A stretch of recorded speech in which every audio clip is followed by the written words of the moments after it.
اب ہم پڑھیں گے انسپیسیفائڈ ڈاور، یعنی ایسا ڈاور، ایسا حق مہر جو طے نہیں ہوتا، یعنی جب نکاح ہو جاتا ہے حق مہر کو نہیں لکھا جاتا تو پھر عورت حق مہر کیسے حاصل کرے، کیسے اپنے شوہر سے حق مہر کو وصول کرے۔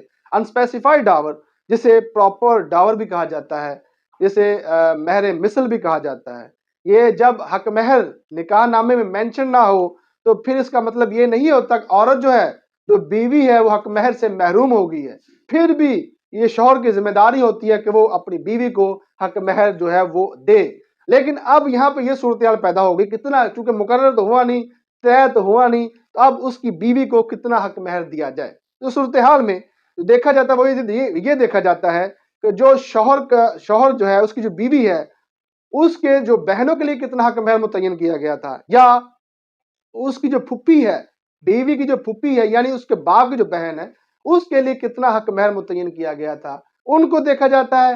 اور اس کے بعد یہ دیکھا جاتا ہے کہ عورت کی یہ فرسٹ شادی تھی یا سیکنڈ میرج تھی، یا عورت کتنی کمپیٹنٹ ہے۔ ان تمام پہلوؤں کو زیر غور لانے کے بعد یہ دیکھا جاتا ہے کہ اب اس لڑکی کو، اس بیوی کو کتنا حق مہر دیا جائے گا۔ یعنی انسپیسیفائڈ ڈاور میں اگر نکاح نامے میں جو حق مہر ہے وہ مقرر نہ بھی ہو، نہ بھی لکھا ہو، تو اس کا مطلب یہ نہیں ہوتا کہ شوہر بری ذمہ ہو گیا ہے، اب وہ اپنی بیوی کو حق مہر نہیں دے گا، بلکہ یہ نہیں، پھر بھی دینا پڑے گا۔ اب اس کا سیکشن پڑھ لیتے ہیں پراپر ڈاور کا، وہ محمدن لا کا سیکشن 289 ہے۔ وہ کہتا ہے if the amount of dower is not fixed، اگر حق مہر کی رقم جو طے نہیں کی گئی ہے، the wife is entitled to proper dower، پھر بھی جو عورت ہے، پھر بھی جو بیوی ہے، وہ حق مہر کی حقدار ہوگی، جسے مہر مثل بھی کہا جاتا ہے۔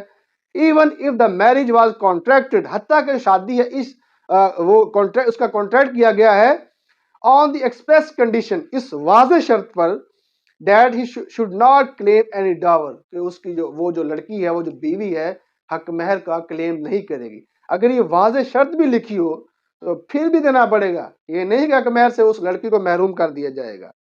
اچھا جی، in determining what is proper dower, proper dower کو ڈیٹرمن کرنے کے لیے regard is to be had to the amount of dower settled upon other female members of her family's member such as the father sister۔ پھر کیا دیکھا جائے گا جی؟ پھر اس بیوی کی جو بہن ہوگی اسے دیکھا جائے گا، اسے کتنا حق مہر دیا گیا تھا، یا اس بیوی کی جو پھپھو ہوگی، یعنی اس کے والد کی جو بہن ہوگی، وہ دیکھا جائے گا، اسے کتنا حق مہر دیا گیا تھا۔ ان تمام معاملات کو جو ہے وہ کنسیڈریشن میں لا کر پھر ڈیسائیڈ کیا جائے گا عورت کتنے حق مہر کی جو ہے حقدار ہے۔ یہ بھی دیکھا جائے گا کہ عورت جو ہے، اس کی فرسٹ میرج ہے، سیکنڈ میرج ہے، اس کی خوبصورتی کو بھی زیر غور لایا جائے گا، اور جو عورت ہے اس کی کمپیٹنسی کو بھی زیر غور لایا جائے گا۔ ان تمام پہلوؤں کو زیر غور لانے کے بعد پھر ڈیسائیڈ کیا جائے گا کہ عورت کتنے حق مہر کی حقدار ہے۔ یعنی یہ ایسی صورت ہے جس میں جو ہے حق مہر جو ہے وہ ڈیٹرمن نہیں کیا گیا، اسپیسیفائڈ نہیں کیا گیا۔ اوکے۔